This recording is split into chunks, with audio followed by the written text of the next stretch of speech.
Hello friends, इस video में मैं आपको बताऊंगा अमेरिका, चीन, जर्मनी, जापान और इस दौर में भारत नंबर 1 पे रहेगा। छू पाना मतलब बहुत मुश्किल है भारत को।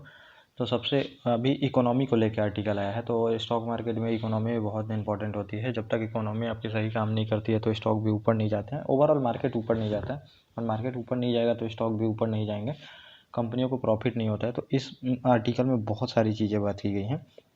मूडी जो रेटिंग एजेंसी है उसने भी बताया है कि जो इंडियन इकोनॉमी है कैसी रह सकती है और बहुत सारी चीज़ें बताई गई हैं। ग्लोबल पर्सपेक्टिव में बहुत सारी चीज़ें डिस्कस की गई हैं जो कि आपको जानना चाहिए। जो भी स्टॉक मार्केट में इन्वेस्ट करते हैं, ट्रेडिंग करते हैं, ऑप्शन करते हैं, जो भी करते हैं तो उनको सभी चीज़ें न्यूज़ का पता होना चाहिए। तो अब आप लोग धीरे धीरे मैं सभी चीज़ों को डिस्कस कर देता हूँ, आपको खुद समझ में आएगा कि क्या क्या चीज़ें बात कही हैं।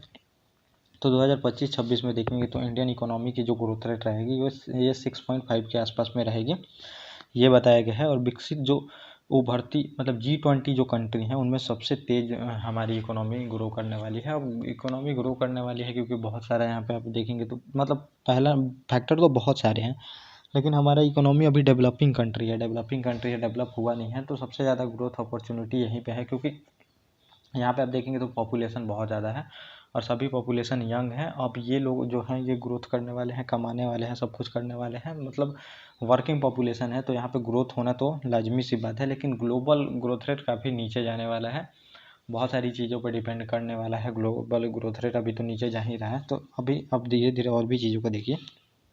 तो मूडीज ने भविष्यवाणी की है, क्रेडिट एजेंसी है मूडीज, और बहुत सारी चीज़ों पे आर्थिक भारत में पूंजी को आकर्षित करेगा। आप समझिए कि जो इंडियन है तो इंडिया है तो ये पूंजी को आकर्षित करेगा, मतलब कि कैपिटल इनफ्लो होगा यहाँ पे, क्योंकि अब FII इन्वेस्ट करेंगे। अब सभी जगह पे आप देखेंगे तो टैरिफ वॉर चल रहा है, टैरिफ और कस्टम ड्यूटी लगाए जा रहे हैं सभी देशों पे।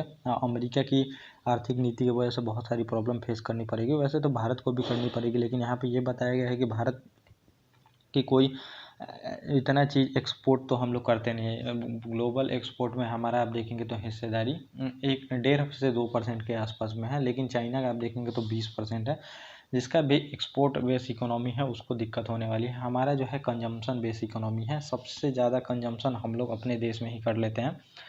तो हमारी कंपनियों को उतना तो लॉस नहीं करना पड़ेगा, होगा लेकिन उतना भी नहीं होगा जितना लोग सोच रहे हैं, और पूरे देश को होगा। अमेरिका को सबसे ज़्यादा होने वाला है, इन लोगों को समझ में नहीं आ रहा है टैरिफ बढ़ाने से। वहाँ पे क्या होगा कि महंगाई बढ़ जाएगा। एक तो अमेरिका में पहले से ही, और जो डेवलप कंट्री है उसमें महंगाई रहता है पहले से ही है, कोविड के टाइम से ही महंगाई थी।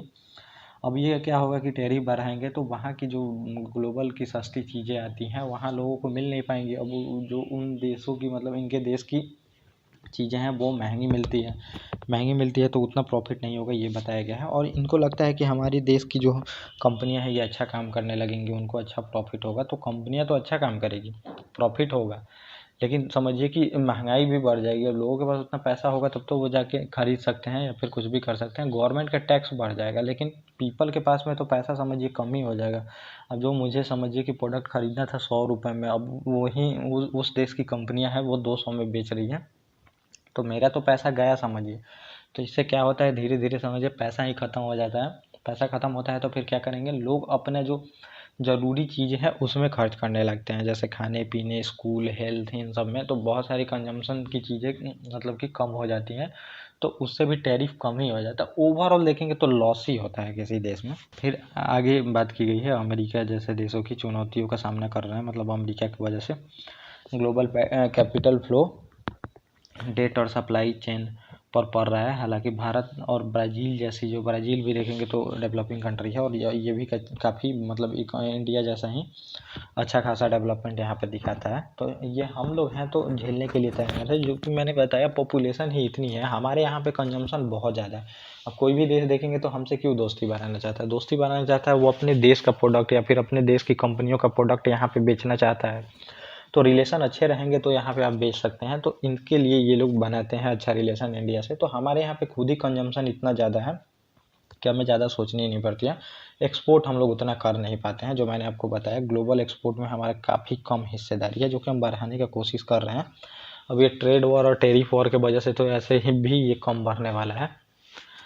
और आगे आप देखेंगे तो मूडीज का कहना है कि भारतीय अर्थव्यवस्था 2025-26 में रफ्तार रहेगी। और बजट में भी हमने काफ़ी कैपिटल एक्सपेंडिचर बढ़ाया है। कैपिटल एक्सपेंडिचर जब भी बढ़ता है तो आप देखेंगे तो ग्रोथ रेट बढ़ता ही बढ़ता है। अमेरिकी नीतियों के बदलाव से लोग परेशान हैं और चाइना जैसे देश परेशान है। वैसे चाइना जैसे बहुत सारे देश परेशान है, समझिए, यूरोपियन देश भी।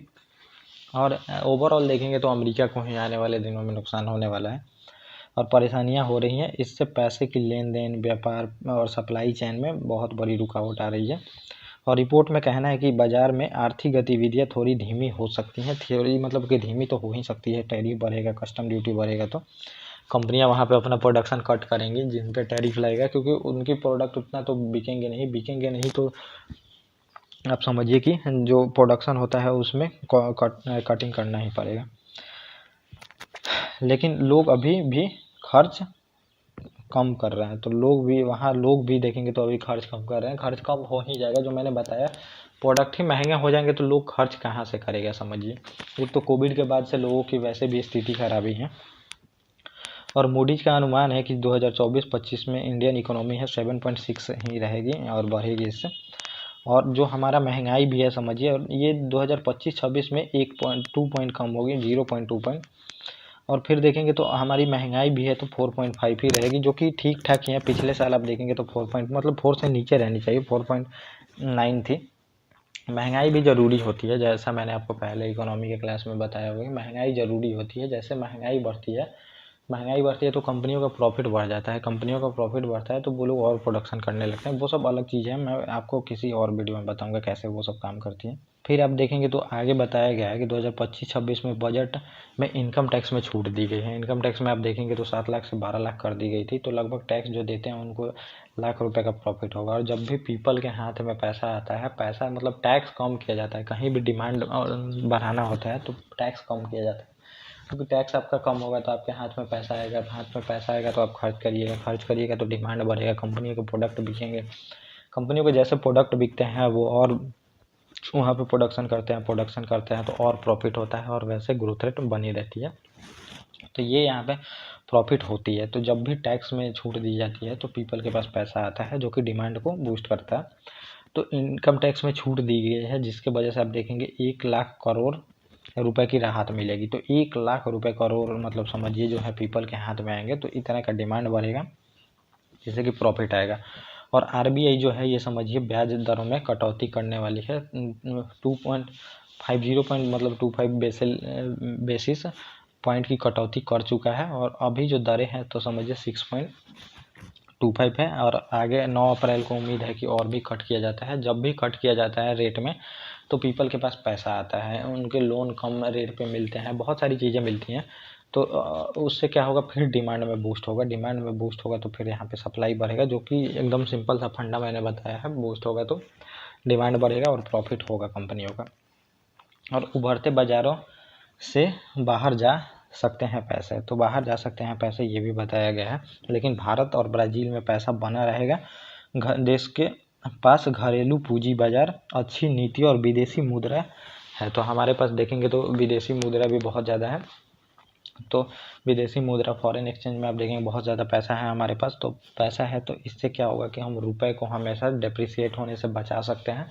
जब भी रुपये डिप्रिसिएट होता है तो आरबीआई करती क्या है, इंटरनेशनल मार्केट में डॉलर को बेचने लगती है जिससे कि रुपये स्ट्रॉन्ग होता है। तो रुपये स्ट्रॉन्ग होगा तो स्टॉक मार्केट नहीं गिरेगा, मतलब ये भी समझिए रुपये स्ट्रॉन्ग होता है।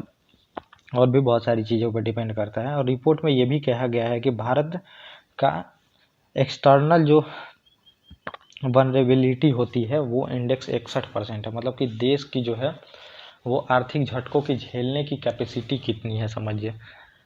तो वो हमारे पास बहुत ज़्यादा है, क्योंकि हमारी इकोनॉमी स्ट्रॉन्ग स्थिति में बनी हुई है। तो कोई भी झटका हम बहुत आराम से झेल सकते हैं, क्योंकि ज़्यादा लोन भी हमारे पे है। लोन तो है, समझिए जीडीपी का 80-85% के आसपास में है, लेकिन लोन जो है वो इंडियन रुपीज़ में है। तो इससे हमें उतना दिक्कतों का सामना नहीं करना पड़ेगा, ये भी बताई गई है। बाहरी कर्ज जो है, और बाहरी कर्ज वैसे भी ज़्यादा नहीं है, हमारे देश में ही कर्ज है।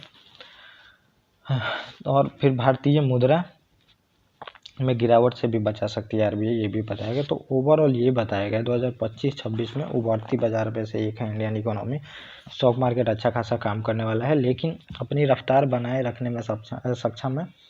ग्रोथ उसके जैसी रफ्तार किसी और देश की नहीं है, भारत और ब्राज़ील जैसी। अमेरिका, चीन, जर्मनी, जापान।